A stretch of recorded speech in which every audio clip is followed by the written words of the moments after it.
She's just buff. Buff is like buffer than a dude. I miss that word, buff.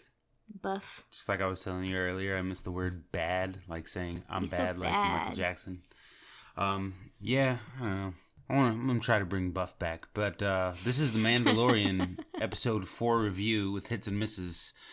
We're a little behind on this one because Thanksgiving holiday was last week, and we went out of town, and we were supposed to watch the Mandalorian like 10 different times while we were out of town. But holidays, not sorry. Holidays got in the way, and we had other activities, and we just couldn't get around to it. But it was one of the first things that we did watch when we got back home. And I guess this is where we can start the review. I'm a little on the fence about this episode because I liked it, but at the same time... It's almost like episode 2 was just like filler type development. The same thing for this one. It's like, it almost seems like they've got a theme going where it's like... A really good episode, said it last week. Filler, really conflict good. of the week is what you said last week. You said, I hope this doesn't turn into a conflict of the week. And then I watched this episode, and I was like, shit, Mona's right. This is a conflict of the week. That's a different podcast. We'll where I'm always right? Ooh, I would love to star on that one. That one doesn't exist. Well, yes, it does. We just need to record it. Maybe. Okay. Back to the Mandalorian. So Mandalorian episode 4 kicks off with Mando and Baby Yoda in a cute little funny scene in the spacecraft where he's pressing buttons, both figuratively and literally, and brings out a little bit of attitude. Yeah. And they're really looking for Sanctuary, which happens to be the name of this episode, Sanctuary. Mm-hmm. So they're looking for a safe place to lay low for a little bit of time because they're on the run now, obviously, after everything that went down in episode 3. And they land on this planet. Backwater planet. Let me back up a little because the opening scene actually is what's going on the planet. And like some Viking-like... village it's killers. A farm village, like a fish farm village type thing. Yeah, it's a fish farm village, but the opening scene is like an invasion of that village and the people hiding, so you're automatically on their side of things and like feeling like they're victims of like the invading Viking-like warriors that are trying to kill them and destroy their village. Plunder and all that. Yeah, at first I kind of felt like it was almost a flashback to early Mandalorian stuff. But it's not. But it's not, and it's happening in real time.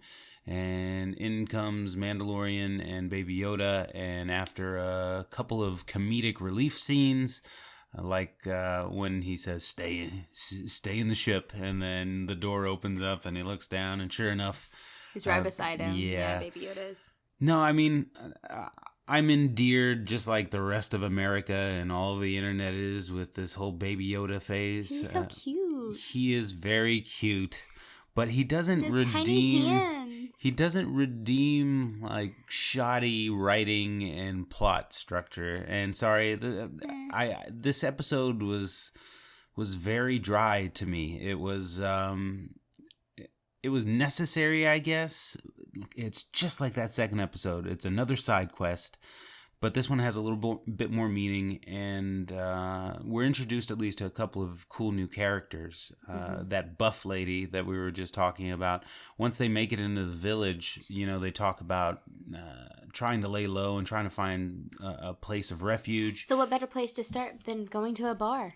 Yeah, they walk into a bar, which is like Star Wars 101, a cantina, bar, whatever this place is.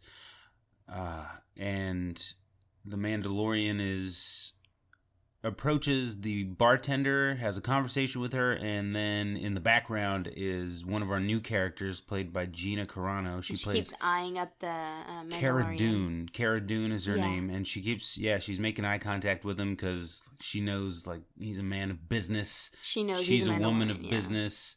They both know each other's sort of attitude and the type of people that they are. Like recognizes like. Yeah. That's what I was going for. Mm-hmm. And then the Mandalorian orders a bowl of soup, and they get in a fight. A pretty cool little fight scene. Gina Carano, the actress, is a UFC background, if folks don't know out there. So she's a perfect fit for this. Heck yeah. She is a very built and strong woman who physically handles the Mandalorian pretty like a pretty sack of easily. potatoes. Yep, and that was a neat little fight scene, and he even tries to flamethrower her at She the end. stomped on that. Nope. Puts it out, and then we get another Baby Yoda comedic relief scene because he walks I up forgot with about the that bowl too of just soup. now. Yeah, he actually brings the soup. It's like the fight was broken by the sound of the slurping soup, and then we look over and there's Baby Yoda just standing there innocently watching them fight. Slurping soup, 2 which feet away. I recently found out is like a compliment in every tradition or every culture except for the U.S. Well, I don't know about slurping your every food, culture except for the U.S., but some cultures, yes. which is cool. So yeah, here comes Yoda, Baby Yoda slurping soup. So anyways, all of this happens in the first 10 minutes, and this is another 30-minute episode, and I've already mentioned 3 comedic relief moments from Baby Yoda and a fight scene that's okay. But it took a while for this thing to get going, and what I did like about it was that it builds up on the heart, the emotions of the Mandalorian again, because there's another female character introduced, one of the villagers, who he sort of, I wouldn't say falls almost for. As if they were trying to set it up as where they would be able to fall for each other Later if they had on. given enough time and stuff like that, and if he wasn't on the run. There was even, I know we'll back up and get back to it, but there was even a scene where she was very close to taking off his helmet. Yeah, and he was very close to letting her. Like, she started lifting it like half an inch before he stopped her gently and everything. Important to note, in this episode, we find out that Mandalorians can take their helmets off. Of course. They How are they have to eat, eat, they have to sleep. So up until this point, I thought he was just a robot who stayed awake all day long and didn't eat anything. No. But yeah, it's okay to take your helmet off when you're in private and doing things that require your helmet taken off. But interesting because the whole concept is no one's allowed to take the helmet off of you, like a opponent. They can't take it off, right? And you can't take it off in the presence of others, because if your face is seen, you're not allowed to put the helmet back on. It's just their way. It's their belief system. This is the way. Mm-hmm. All right. Well, yeah. So it's like a point of honor. That makes sense. I'd like to read the Mandalorian code someday, like top to bottom. I'm sure it exists somewhere. Yeah. But, yeah, the interesting note about this episode, I've been paying attention to the criticisms from some really out there critics of the show. In the first 3 episodes, some people were upset that there were no major female characters. Like, after 3 episodes, less than an hour and a half worth of screen time, I would say. No, 40 really? minutes. Yeah, there were some people out there. It was all over Twitter for like a week, and I don't put much investment in the people He's that just getting started. I hadn't even noticed. Yeah, but we're 3 episodes in, and there were people clamoring for major female characters because we're in that era where if it's a male-driven show, somebody who wants to see the balance of men and women having prominent roles in it are going to speak up. So within the first 3 episodes, we get this crowd, and then this episode perfectly shuts them all up because we get Gina Carano's Cara Dune, and then I forget the villager girl's name. I don't remember. But she's also a prominent character who brings a little bit of emotion out of the Mandalorian again, because at first he's like all business again when he goes to this planet. He just wants a place to hide. You remember those 2 villagers that are begging for him to come help, and he's like, I can't help you. She and keeps then they say we're in the middle of inside so he can I'm do talking things about in the private. villagers, the 2 male villagers approach him on the ship. Oh, that when they will land. Mm-hmm. Yeah, and they say, please come help us. We're being attacked, and eventually that's what this episode turns into, is like a mini Ewok battle. Yeah.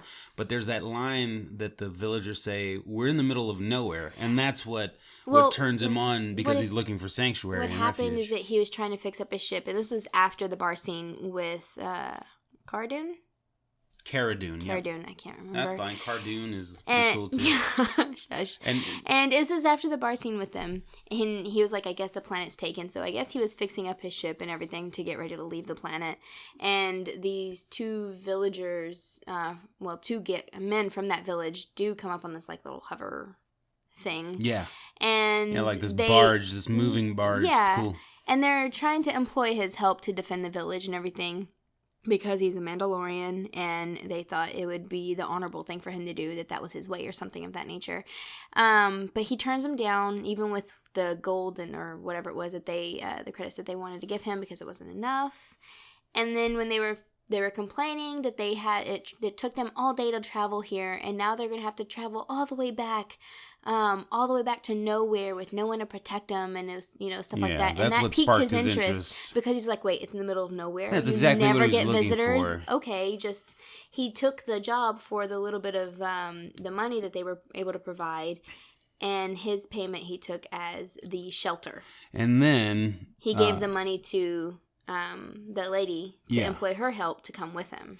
And then it turns into like they're trying to go for your emotional strings a little bit in painting the picture that, baby Yoda really grows comfortable in this village. Yeah, he's playing with all the little kids. And then the Mandalorian eventually turns into wanting to help this village out a little bit. So, along with Cara Dune, they sort of stage a trap for the ATST, which, by the way, was what was attacking the village, along with the Viking-like guys. Things. Yeah. So, a little bit of shades of the Ewok battle from Return of the Jedi. It's definitely some homage paid there, and also a lot of, from what I've heard, there's a lot of the animated Star Wars series, there's a lot of nods to that, because the same people that rose in prominence for their directing and their producing of those animated series, Star Wars Rebels and Star Wars, why can't I remember the other one? But Jedi Knights, something like that. My brothers love them, but I don't remember the names, nor did I ever watch episodes of them. But a lot of people involved in those shows are involved in this, so a lot of the storylines are bleeding over. Like even that cat, when they walked into the bar that meowed at Yoda or made that hiss at Yoda, that's a cat from one of the cartoons. That's like an Easter egg now for people who are into the cartoons. So there's a lot of that stuff bleeding in and out. And the battle scene is definitely an homage. I want to say even the village and the planet they're on was highlighted in one of those shows. There's so much in the Star Wars universe, it's tough to tackle. We started this whole series off being honest and upfront, like we're probably middle of the pack when it comes to Star Wars knowledge. But this show's teaching me a lot, and it's making me interested in visiting some of these other shows from the last 10 years to sort of catch up on the little quirks and the Easter eggs. But so after the ATST siege and trap and the villagers are thwarted, then it flash forwards like a couple of weeks. It flash forwards a couple of weeks, and we don't get to see what happens in the village for that couple of weeks. But all of a sudden, the Mandalorian wants to leave, and he's made the decision that he's going to leave Baby Yoda there, because it's safe for him there. And it's very hidden. They rarely ever get visitors, and he's grown very attached to the other children there. Yeah, which he has, and he's playing with them, and they like him as well. But then all that is quickly turned on a dime, and okay, this show doesn't have a lot of time per episode to convey all of this like weightiness that it wants to. And that's one of the problems that I had with this episode, is that 35 minutes was not enough for me to build like an emotional investment that they were trying to go for. They were going for. Yeah. And so The Mandalorian, all of a sudden, after episode 3, I thought, him and Yoda were tight homies. Were tight, and they were road dogs and to the death. And then all of a sudden, he just wants to leave this baby with this group of villagers they just met. And just because it's safe, great. That's quickly turned upside down when one of the bounty hunters with the John Wick tracking thing shows up, and he's killed by Cara Dune, who sort of proves her allegiance there to fighting the good fight, because she's a former Rebel Shock I believe that's trooper. What it was. Yeah, Rebel Shock trooper. So those are the like stormtroopers with the fancier gear. than the normal ones, who I think can fly and have different weapons and stuff like that. Again, my deep Star Wars lore eludes me, but I've heard a lot of whispers from within my family, and I'm sure if I'm wrong on that, my brothers will correct me. But yeah, they will. Yeah, Mandalorian episode 4 was good. Not the strongest in the series. I would still give that to the 3rd episode. I mean, like I said earlier, it seems as if just from the couple that we've gotten so far, it's strong episode, weak episode, strong, weak. That's the pattern they've gotten so far. Main mission, side mission, main mission, side mission. That's what they've done so far. The next episode, if I'm predicting how 5 is going to go, it's going to be a strong It's going to be strong main mission. And God, I hope we're introduced to a real substantial villain. I've been saying that for so long, and there's only 8 episodes left. It'd be nice there's only 8 episodes in all, so we've only got 5, 6, 7, 8. It would be nice if we're introduced to a character that stays in the show more than just the 30 minutes. Because that's what's making it feel like an episode of the week, because nobody is sticking around. If you had someone that he takes with them, or just becomes like a constant character, it would make it feel as if they have a solid storyline that's flowing from one episode to the next. Yeah, really good point. The only 2 characters that we're super invested in at this point are Baby Yoda and the Mandalorian. And we've been introduced to so many side characters that I feel this is going down. If she was in it for the rest of it, I'd be thrilled, because she's awesome. Well, interesting you mentioned that, because they've already started filming season 2 of this show, and Gina Carano's already taken pictures of the set. So she's coming back for sure for season 2, which means, spoilers, she survives anything that happens in season 1. And I wanted to talk about that a little bit real quick, because what this is feeling like with all of this side character, side mission storylines going on, I feel like maybe the last 2 episodes are going to bring everybody together somehow, and there's going to be some sort of like good, and just like in all Star Wars, there's going to be, the good guys versus the bad guys, but it's going to be a more widespread sort of thing. I think Baby Yoda is going to change. Connections that he's going to be able to call upon. Yeah, type thing. Even from the doctor who was operating on Yoda the I Have Spoken dude. Yeah, the I Have Spoken guy. The Carl Weathers character who gives out the bounties to the guys. He might be one of the guys, going back and forth, good or bad allegiance. You've got the old man. You've got a couple of people who haven't even been introduced to the show yet that are big actors, like Giancarlo Esposito. I think he might be the bad guy. He's from Breaking Bad and a couple of other really solid roles in the past, but he's supposed to be in this. He's one of the headliners. Haven't seen the sight of him yet, so he looks like he could be shaping up to be one of the bad guys. But yeah, it's definitely taking on the tone of that larger Star Wars world. It's just taken a while to get there, and I get it. But they don't have a whole lot of time, actually. Because they don't. It's not that many episodes, and other episodes are very short. 8 episodes, which in this version of TV land, I think they're averaging around 30 minutes right now. So 8 episodes, you're talking about 4 hours, and that's not a lot when it comes to TV. I remember looking at the back of 24 episode seasons and seeing runtimes of like 600 plus minutes and stuff like that. You're not getting that with this. You're getting a much more condensed version, which might please a lot of people, because a lot of folks just want that sort of black and white, cut and dry Star Wars world, which has been some of the biggest positive criticism of this show so far, is that it's presenting a very approachable storyline in a very elaborate universe, and it does do that very well.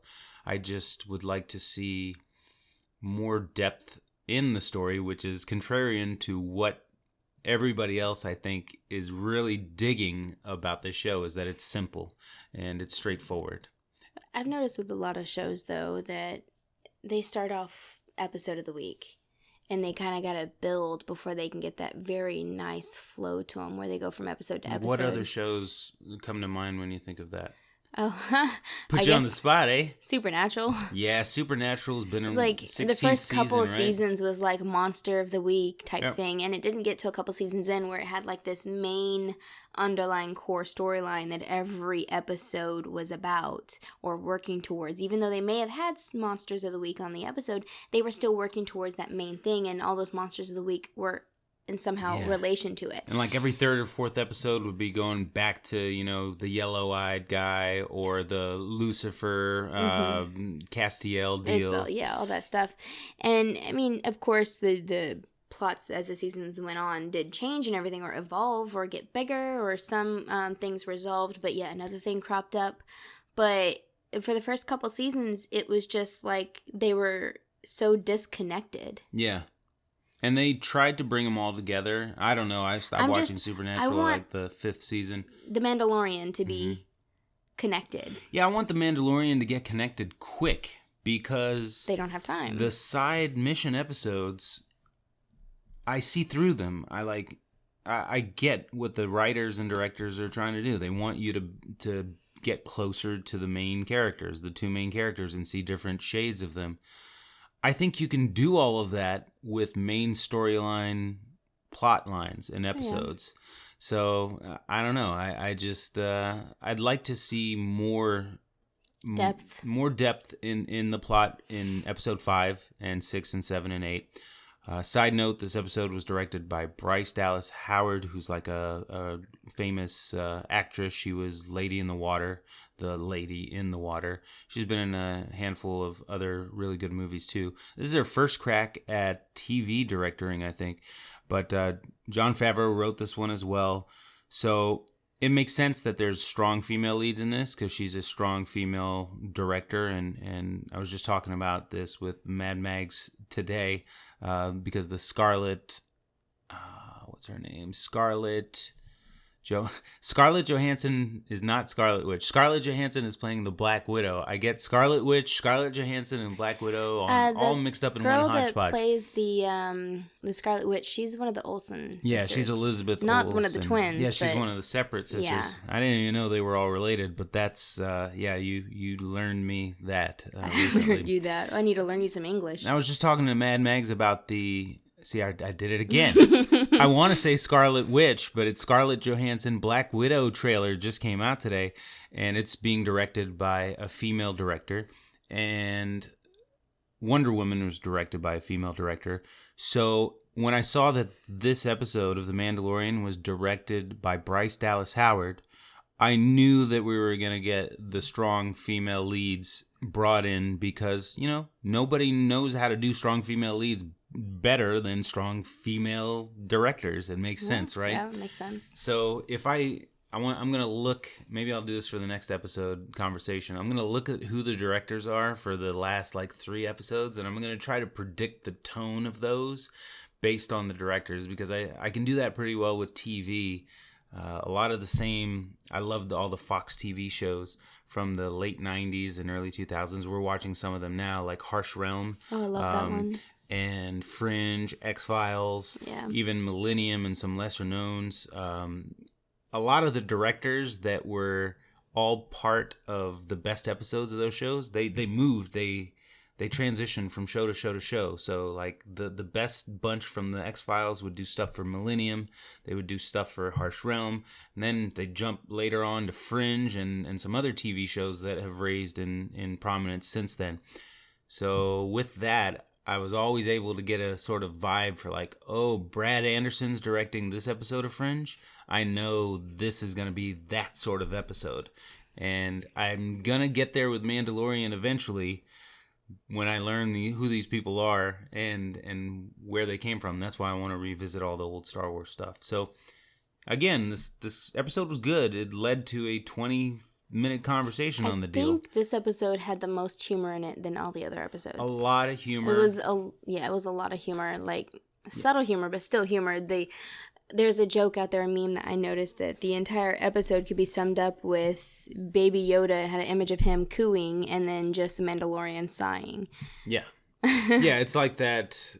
Yeah, he's like a kid tagging along at this point who turns up all the time and has just that perfect timing. Yeah. Perfect timing.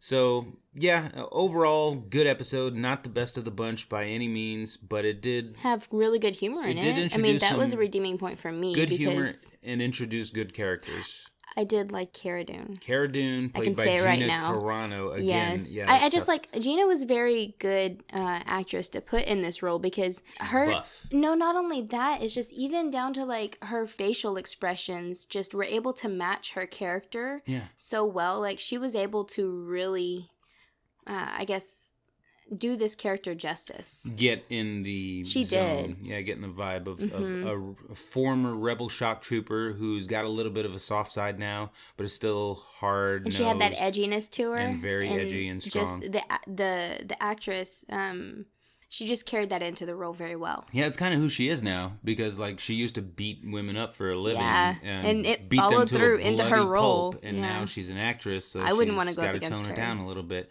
Yeah, same thing with Ronda Rousey, who switched over to acting and WWE stuff, which is pretty much acting. But yeah, seeing a lot of people find their second wind in their careers and have to show a little bit of a softer side. So props to Gina Carano.